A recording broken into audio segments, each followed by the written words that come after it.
Symbols, artifacts, symbolic. Not a few Americans can look at a Marine Corps uniform and not identify it, right? We wear, in the military, we wear our resume on our uniform. You can take a look at a uniform, you can tell individual achievements, you can tell where you've been deployed to, you can tell what unit you're in, tell what rank you're in, and gauge how long you've been in the service based on that. So it's basically a walking resume. And all of these symbols have meaning to them much larger than themselves and just the symbol. So that creates transition issue number 4. Again, if your identity was that uniform, or it was those symbols you wore on your chest or on your shoulders, then you're going to lose that when you enter the civilian world. No one's going to recognize it. No one's going to care. And it's interesting, some veterans hold on to stuff. And you'll notice this even on campus. Some veterans will wear military stuff. You'll see them wearing either T-shirts or hoodies that have their unit on it. They may wear their boots. That's an easy one. I actually wear my boots almost every day when I get home. It's just what I do. It's easy to do. It's comfortable. It makes me feel like a soldier. I don't know. I'm a fatter, older soldier, but certainly feel like a soldier. They may wear something as simple as a pen. They may carry a camouflage duffel bag. Sometimes you'll pick up on they may be holding on to something. Other times they won't touch it. Just kind of depends on their experience. This is huge, guys. And this is big time for Army and Marines, especially. Okay, this machoism, this heroic legacies to live up to, and you guys know all these. Normally, we'd have a quiz right now. This would be quiz time. You guys would have to identify who these folks are. So you can imagine that you hear about individuals while you're serving in the military and the great accomplishments. You read about them, you take classes, and it creates this huge transition issue when we get out, right? Veterans, just ask the VA. Go to the VA and ask them. They'll tell you, veterans do not seek help. In fact, 70% of the veteran suicides never registered with the VA, never went to the VA, never asked for help from the VA. But the ones that make the TV are the ones that the day before the veteran didn't get good service at the VA and he killed himself, right? That's the one that make news. So we don't seek help because we're prideful, and we came out of an organization that abhors weakness. And when we seek help, that's a sign of weakness. We never turn to the guy next to us and say, man, my ruck's getting a little heavy. You mind carrying it for a while? No, we carry our own weight. So we do not seek help. It's just one of those things we don't do. And normally when they walk into my office, it's too late. They'll wait that long to get help. So it's tough. It's a tough, challenging problem because even the VA hasn't figured out how to do it. But I think the military could do a better job again in transitioning. And if our leaders led by example instead of just getting in front of people and telling them to do it, things would be a little better. But if you come back from deployment and they say, okay, they ask you questions mental health related and you answer positively to those, then that delays your reintegration to your family by 3 weeks. Do you think people are going to go, yeah, I think I need some help? Probably not, right? They're probably going to say, yeah, I'm good. Speed up that process. Let's get back to the family. Beliefs, values, attitudes, creeds, oaths. I will guard everything within the limits of my post, quit my post only when appropriately leave. 1982, Private Dodson, thank you very much. First general order. You have to memorize stuff, and it sticks with you, right? So we have all these things, these beliefs and values and attitudes that are, and not everybody, trust me, not everybody goes, that's me all day long. I'm going to take those home with me and live them forever. Again, 80% turnover. Not all veterans are walking away with these, but it can create transition issues. If they did believe in those values, if they did absorb those and did live those values, then it can make them feel alienated on the outside. Okay, I put death before dishonor, attributing to some of our suicides. If they fail a class, I think that's one of my other slides, but they think that's the end of college. Because in the military, we don't fail. It's not like, hey, you'll get it next time, right? So that mindset is that, okay, I'm done. This is not for me. I'm not a college student. I can't fail this exam. Okay, calm down. One exam. We'll have more, and we'll get through this. Rules, lots and lots of rules in the military, lots of regulations in the military. We do that because, again, if we're moving every 2 years, we need continuity, so we have tons and tons of rules, and that's how we run. We have regulations upon regulations. We have the Uniform Code of Military Justice, and all that's in place to help the military run. So for that next commander that comes in every 2 years, so that's the way it goes, but that can create transition issues because, again, we lose that continuity, we lose that rules and regulations, we lose the structure, our standards, everything we measured ourselves against. Now, again, we have this kind of nebulous environment where we don't know how we're going to succeed and what it takes to succeed. That's my example on the exam. Get it all the time. You know, that's, as soon as they fail an exam or a quiz, they're relooking their whole career. We have our own language. I don't think any of our veterans in here would deny that. The military has its own language, and frankly, our branches have different languages. So if I were to say restroom, in Army, that's latrine. Okay, that sounds lovely, doesn't it? It sounds like you need a shovel. In most cases, you do. Okay? The Navy Marine Corps call it a head. A head. Air Force calls it a, anyone? What do they call it? Restroom or powder room. Very good. Very good. Hat. Hat. So in the Army, it's gear that you were issued to put on your head, so therefore it's headgear. Soldier wears your headgear. That's much more technical than saying hat, right? Headgear. Marines and the Navy guys, they call it cover. Where's your cover? You say cover to an Army guy, we jump on the table, right? Because cover is something that protects us from fire, so that's not a term we're using. Air Force calls it what? Hat or very good. You guys are catching on. I'm picking on the Air Force. Stay with me. It's fading fast. It's like 90 degrees in here, Walter. Creates transition issue number 8 because, again, people don't speak your language. They don't understand. No many times I hear veterans saying, you know, civilians don't get it. They don't understand because it is a different language. It is different. And also the way we use the language. In the military, we're not big on adjectives. And if we do use adjectives, there's normally something you can't say in mixed company. We speak directly. We speak directly. We have direct communications. And in the civilian world, when you speak directly, what do you think? How do you think they react? They call you a New Yorker. Yeah, you're from New York, you're not from around here, are you? We speak directly. People are like, you don't know how many emails I've received. Tony, did I do something that upset you? Because you seemed upset in the meeting. I'm like, no, not at all. I just speak directly. I don't waste a lot of words, right? But we have a tendency to do that in the military because that's communication in the military has to be concise, understood, so that they can fulfill what you've asked them to do. So again, our language tends to be a little different how we use our language. One of the things I miss most about the military, ceremonies, rites and rituals, celebrations. That's a promotion ceremony, graduation ceremony, re-enlistment ceremony, and yes, this gentleman is pouring liquid from boots into toilets. One is an alcohol-based toilet, the other is a non-alcohol-based toilet. That's called a dining in, so it's a formal dinner. It's the grog bowl. So if you're sitting and there's across the table, there's the sergeant major. The sergeant major had a etiquette faux pas. He used the wrong fork. And I'm a young troop, I go, point of order, Sergeant Major used the wrong fork. And the head table will go, Sergeant Major, is that true? Now, this is not a good scenario because the Sergeant Majors rarely lose this one. But let's just say, yes, it is. Then the Sergeant Major would have to approach the bowl and drink from the bowl, okay?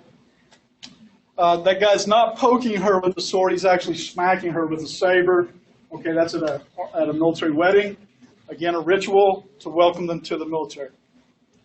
It creates an issue, transition issue number 9, this camaraderie, this way of life disappears. I've been on campus since 2006. I think our organization's had 1, maybe 2 holiday parties since 2006. That's it. We don't get together. We don't embrace each other and celebrate our accomplishments and say how awesome you guys are. We don't do that. In fact, at 4:30, we're out the door. See you next time. Good luck. So, again, creates an issue because you can miss that. I miss that terribly about the military. On the life side and on the death side as well, we honor death. We celebrate life. Death has a much more significant impact on us because chances are we've served beside them very, very closely. Even if you haven't, if you get like escort duty or you escort body or you get like I did and had to hand the flag over to a mother, I can't hear taps. I cannot listen to tap style well enough. Because when you do that for so long, it has a very huge impact on you. Creates transition issue number 10. Death and loss and war impact you. You can't say it doesn't. You can't go and say, hey, it didn't bother me. I'm good. Doesn't work that way. We have post-traumatic stress. We have moral injury. We have TBI. We have physical wounds. We have loss of brothers and friends. The list goes on. Student veteran dilemma is this. They were incentivized by education benefits to join. They get their benefit, they get out, and they struggle to finish. What are we doing wrong? What is going on? Why aren't they graduating? I love this slide. Using your benefits, this is just how it feels sitting in a classroom with youngsters around you, right? Because they may be 4 years apart in age, 5 years apart in age, but vastly different in life experience. So what's the truth? Workforce development study came out in around 2010 and said 88% of veterans are dropping out of higher education. 88%. Student Veterans of America came out recently and said, good news, 51.7% are graduating. The majority are graduating. Well, I don't know about you guys. I'm not the top researcher in the room, but those are 2 pretty different answers, right?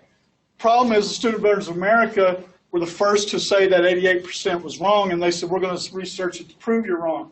So they set out to disprove something, and therefore I don't believe their answer to be accurate. That initial response was met emotionally, but no one could produce any data. Okay, so everybody said, there's no way that's right. But Student Veterans of America said, we're going to do our own research, so they did the Millions Records Project. Anybody heard of this project? Nobody. So they went to the VA, they pulled 750,000 records. They rounded up for the name, apparently. 750,000 records. The VA cannot tell you if somebody graduates or not. They can only tell you if you have benefit remaining or you don't have benefit remaining. And they can tell you which schools cash the checks, right? So in order to find out retention data, they had to bounce those records off of the National Student Clearinghouse. The problem with that is the National Student Clearinghouse is a voluntary organization. There's no mandate to report your data. So guess which schools don't report retention and graduation data? Schools who don't want that information public knowledge. So the research automatically protected schools that didn't report their data. So here's what we know. We know that veterans are enrolled in online for-profit as the #1 category out there. #1 category. Billions of dollars. #2 category, technical schools and community colleges. #3, public universities like UK. #4, private universities. Now what we know as educators about those groups of higher education is that we're working from very worst persistence and graduation rates to the very best. So if that's where people are enrolled or that's where our veterans are enrolled, it tells me that we probably have some issues with our retention and graduation numbers. We are suffering, guys, from a secret crisis nobody seems to care about. No one's up in arms about this. I hear no one shouting from the rooftops that we've spent billions of taxpayer dollars, and nothing to show for it. Little to show for it. We do have a football stadium out there, by the way, built by GI Bill dollars. Oh, well, maybe they didn't belong in higher education anyway. Right? Why are we upset about that? Because SVA said, Student Veterans America said, don't worry, majority will graduate, 51.7%. They are not. In fact, they're lagging behind anywhere from 15 to 25% on any educational group you go to, private to public to online. If you go to those populations, vets are lagging behind those non-vets anywhere 10, 15, 25%. Depends on what group you're looking at. I call them non-traditional students squared. They bring all the challenges that a non-traditional student brings, right? They're older, they have a gap between high school and college, they may have families, working to put food on the table, financial responsibilities, they're commuting, so they have all of the non-traditional student stuff going for them. On top of that, they have the military experience. So that could be, not always, but it could be PTSD, it could be TBI, it could be physical limitations, could be just hypervigilance in the classroom, okay? It could be just that they have tons of VA appointments. Holy cow. If I got a persistent injury and I got to go to the VA often, that can be tough on an academic schedule, can't it?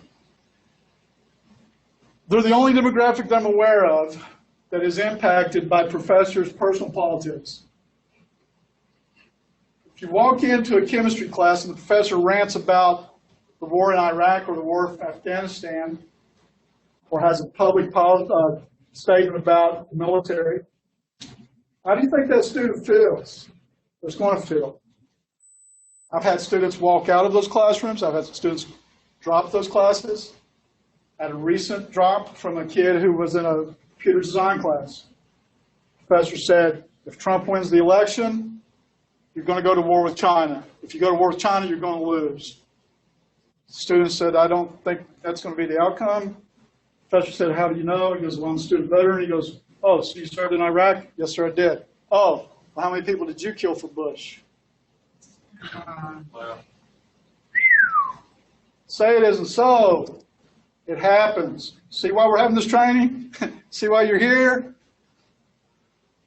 Challenges, academic preparedness. I send a lot of vets over to BCTC, Bluegrass Community Technical College, because they want to be a Wildcat.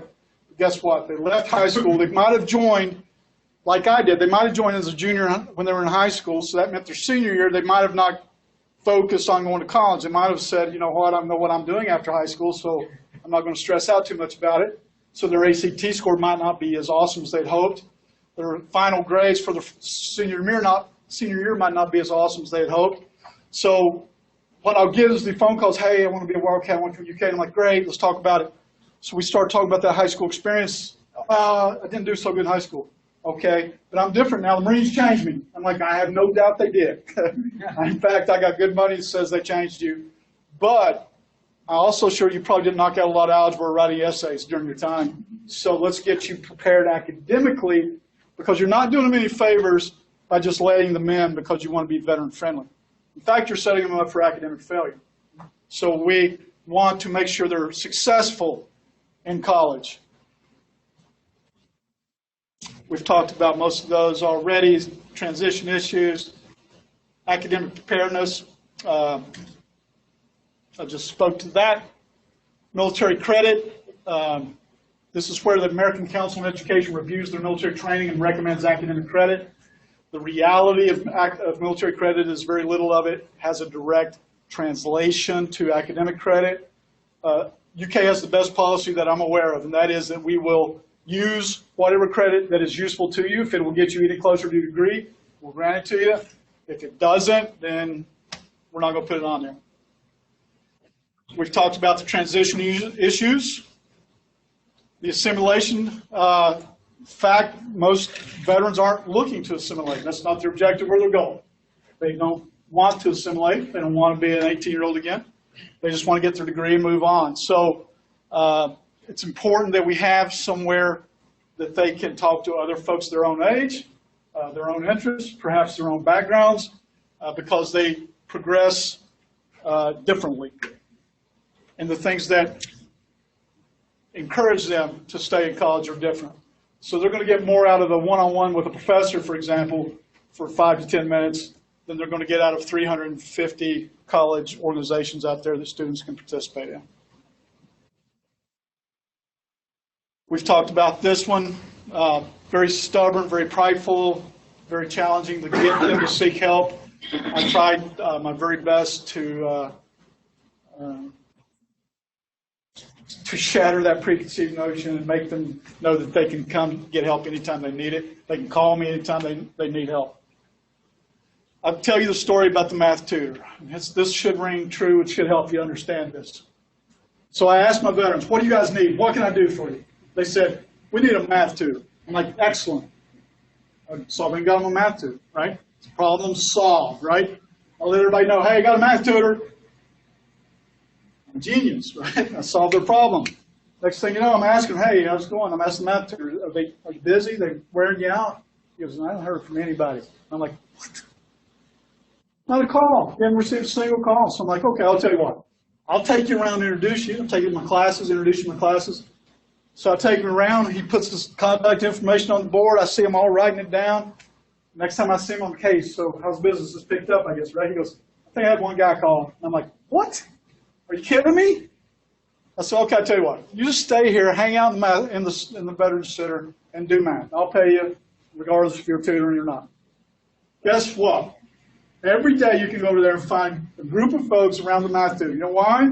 Because, hey, I just happen to be here doing math. You just happen to be here doing math. We helped each other, the way I look at it. I didn't show any weakness. I didn't have to show weakness. We're just doing math together. So if you embed your resources, if I ever get a mental health professional in the Veterans Resource Center, guess where they'll be? They'll be embedded. They'll be right there being a part of the team. You won't make an appointment. You won't knock on the door because they don't do that. They won't do it for math. You think they're going to do it for mental health? Our biggest fear is isolation. If they run away from campus as quickly as possible and they go back to their apartments or their homes, that's something that we fear the most, because they're doing that, they're not connecting, and they're probably self-medicating. Raising awareness. If I change a professor's outlook, I change that classroom for the remainder of every veteran from there on out. If I change several professors' outlooks, then I may change a college or a department. But it's important that we work on military culture and changing campus. Can be done. I get laughed off a lot of stages out there when I give presentations because I get a lot of my counterparts to tell me it can't be done. I say I disagree. College of Social Work is a great example. Any social workers in here? College of Social Work is a great example. I talked to the dean a few years ago and I said, sir, do you know who the #1 employer of social work majors is in this country? He said, I think it's the VA. I said, you are correct, sir. And I said, so what is the University of Kentucky doing to ensure our social work majors graduate and get jobs with the VA? He looks around the table, professor's heads go down. He goes, apparently nothing. I said, correct again. So what are we going to do to change that? So now I'm proud to say that we have an online graduate certificate in working with veterans. So it can change, because if they close my office, and they will, guys, here's the thing. I took my job knowing it would go away. We've had veterans on campus for as long as we've had campuses. But how often do we have Veterans Resource Centers?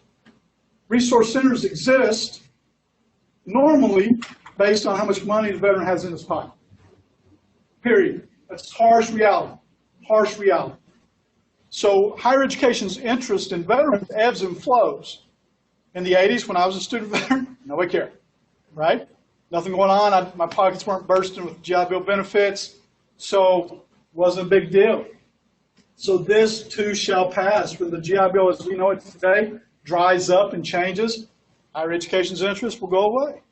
Not just higher education, but other folks who may be benefiting from veterans. Okay, so the more strategic outlook is, how do we change folks on campus? How do we change colleges and departments so that we're taking care of student veterans long after Dotson's gone and the Veterans Resource Center is gone? There's no one paid to do that. The one thing I want you to take away, we're not all the same. You can't put us all in a box. We didn't all experience the same exact thing, and that's what I want you to take away.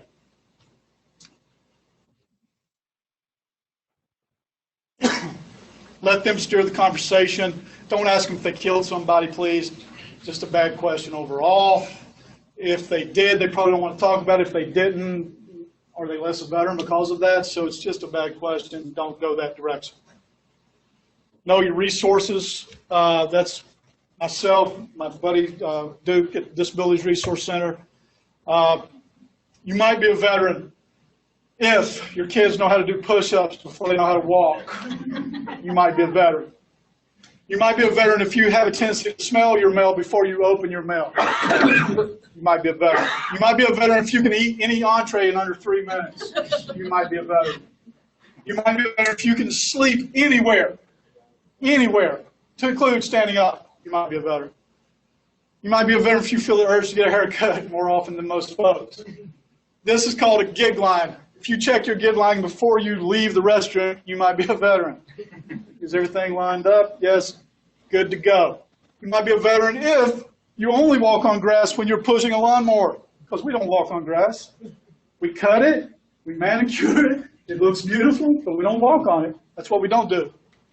You might be a veteran if you just occasionally throw in a military word into a regular civilian conversation. Just occasionally. It happens all the time for me. People look at me like I'm crazy. Why do I do this? It's number one, it's the right thing to do. The more folks I can educate about the military and those who have served, those veterans who are here on campus, the better that environment's going to be for them. I warn you, if you say you support veterans, the next question I'm going to ask you is, how do you do that? Why do I bother to do this? That young man there is why I do this. We lose 22 veterans a day to suicide.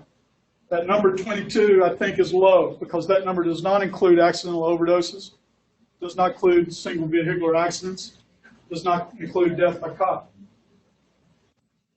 Dylan was in my class twice a week. He helped Matthew here get to class, in fact. Last time I saw that young man, big smile on his face just like that, standing with Matthew. Matthew gets around by just putting his hand on his shoulder. That's how he gets around. Dylan had volunteered to help Matt get to class. So I looked down the hallway after class, and Dylan is standing there at the elevator, and Matt's got his hand on his shoulder. I took a mental snapshot of that, and I said, man, what a beautiful picture of Marine helping Marine, brother helping brother, veteran helping veteran. And I wrongfully assumed, ladies and gentlemen, that it was Matt who needed the help that day, because by Sunday, Dylan had taken his life. That's why I do what I do. And with that, Walt, I am done.